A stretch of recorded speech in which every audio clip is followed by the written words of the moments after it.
Peeps, welcome to another vlog. As of 5 minutes ago, I actually wasn't thinking that we were gonna work today because Dad didn't end up getting a call that he was crucially waiting for. And then about 3 minutes ago, boom, he gets the call and now we're on the way to work. So, long story short, yesterday we were trying to install a toilet, but we couldn't find a tank to bolt kit after he had called all the suppliers that he knows. So today we were waiting for that call because we were actually supposed to go to the same area and do a bunch of jobs all together. So at some point we thought to ourselves, maybe we don't work there today and we go somewhere else. That way we could be as efficient as possible next time when we're in that area. And then, like I said, a couple of minutes ago, Dad gets the call and we're on the way. Let's get to work.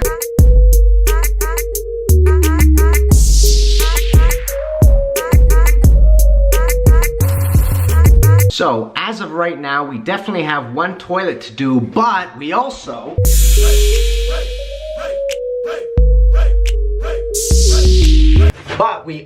have a couple of backflow preventers to do, which is really exciting for me because I've been trying to show you guys this for a while, but I wasn't able to get the footage or whatnot. But look, it's backflow season. I was talking about this on the podcast. Links to the podcast below if you haven't heard about it. And backflow preventers are super crucial when it comes to plumbing because we gotta make sure that water doesn't get contaminated because human lives are important, peeps. Let's go to work. Let's do a toilet. Let's do a couple of backflow preventers. Let's talk about it. Oh, and by the way, peeps, you know what to do, baby. Let's go!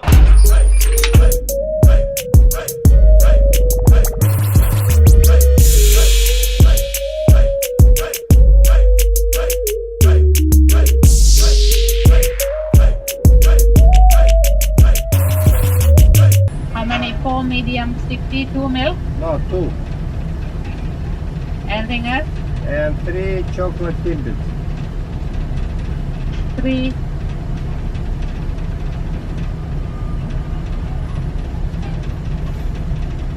Tinted chocolate. Chocolate, yeah. 480.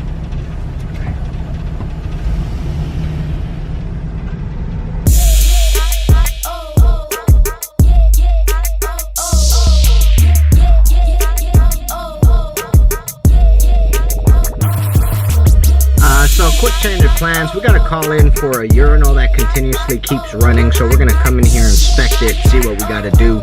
Let's go.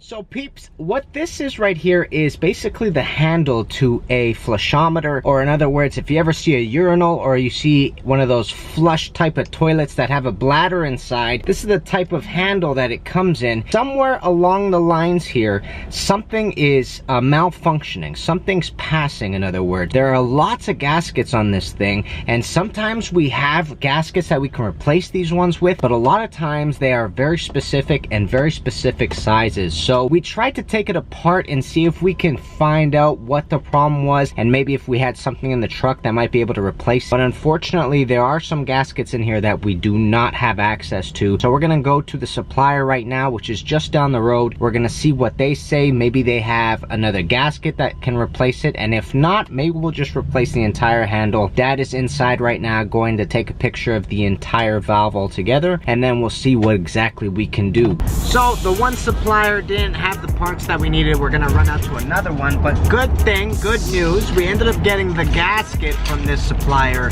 for that toilet I was telling you about earlier. So we are probably gonna get to that toilet and we're probably gonna install it, and then if we're in the vicinity of the backflows we gotta do, we're gonna do some backflow tests.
Alrighty, so this is Mahir right now.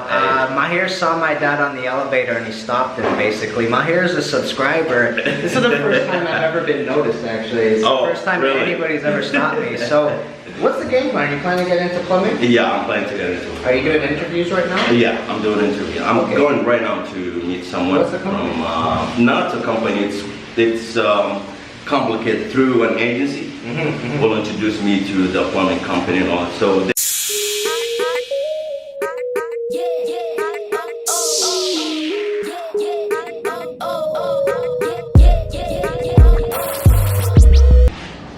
that was the very first time I got stopped as a YouTuber. Mahir, thank you for coming by. It's really cool to know that this has an impact on people, and best of luck on an interview. Mahir has an interview today. I think he's seeing an agency that puts him in touch with plumbing companies that need plumbing apprentices that are starting right from the bottom, right from day zero basically, which is the hardest position to be in. Mahir, drop me a line, let me know how it goes, and I'm so excited for you, man. Thanks again for stopping me. Let's go to the next job site. Okay, peeps, we're here doing the backflow test. Now, this is a backflow preventer right here. This is a double check valve right here. And essentially, this is what it's intended to do. So water normally flows up through the water meter and continues going forward. The reason this is here is in the case that water starts flowing the opposite direction, there are two check valves in here that are supposed to close like this. So normally when the water flows through it, it goes like this, and when it comes the opposite way, it'll close on it, not allowing water to continue going that way. So peeps, I wanted to talk to you guys about what backflow is, how it happens, and what we do to prevent it right here on the whiteboard. In order to start talking about backflow though, there are a couple of things that we have to define. The first thing is called siphoning. So when I looked up the definition siphon on the internet, it said draw or convey a liquid by means of a siphon.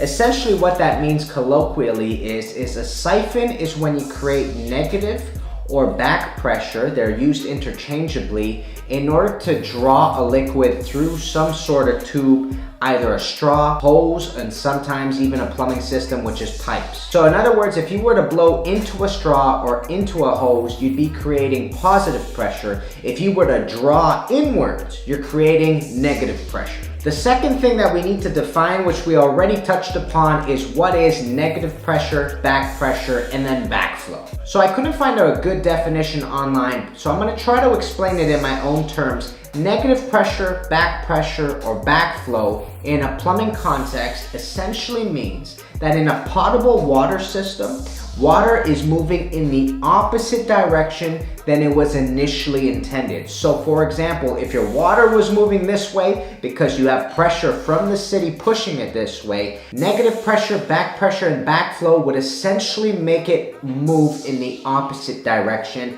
Now I'm gonna draw you a diagram of how this exactly happens. So peeps, here's the most common example you're probably gonna hear about backflow, but it's a good one, so I'm gonna show it to you right here on the diagram itself. Okay, so here's what I wanna set up for you.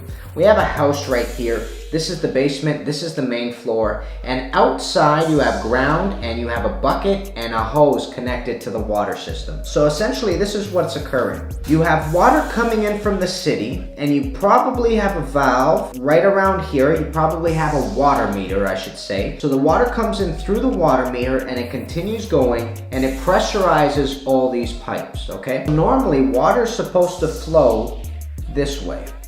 And when the system is pressurized at whatever the pressure is coming in from the city, this system will be moving in the correct direction it's supposed to go. But every once in a while, you're gonna have an interruption with the pressure in the house. Sometimes a water main will break and the pressure will drop inside the houses because there's so much pressure gushing out into the street. And other times you'll just close your house and you'll have no pressure in those pipes. Now here's the problem. Let's say you went to your water meter and you shut off the water supply into the house. Here's what essentially occurs. Now the pressure coming into the house doesn't exist anymore. If you haven't turned on any faucets, even though you closed the water to the city, that means there is water still sitting in these pipes right here, because there's so much water in the system currently that if you were to turn this faucet on, all the water that's sitting up here will begin to drain onto the floor.